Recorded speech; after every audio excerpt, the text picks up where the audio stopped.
花莲果菜批发市啊头前的车路，昨日早9点钟有7只车烧路，其中一只大拖车规个车的头弄甲密密麻麻，搁再进入去头前另外一只大拖车的车尾规个变形。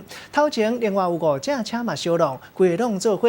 这件车祸敢若是因为头一只轿车向强打洞啊，后壁车洞啊打袂离，大拖车弄一个真正力，才会变做安尼生。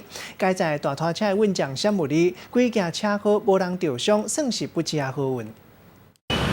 拖拉机互人弄一个车头拢总歹去，变形真严重，连头前的玻璃嘛规片拢落落来。来看路口监视器画面，原本头前的路伫咧塞车，后壁来一台轿车减速驶慢慢啊，向后壁另外一台轿车袂互动，就直接甲弄起哩。刷落来2台拖拉机嘛是袂互动，对弄头前的3台车，对另外一个角度看过去，画面看起来是真惊吓。最后一台拖拉机车头直接插对头前的车去。花莲果菜批发市场附近，伫咧中央路甲平路路口，一日早起就发生2层车祸，造成7台车对撞意外。有的驾驶连是安怎弄的拢唔知。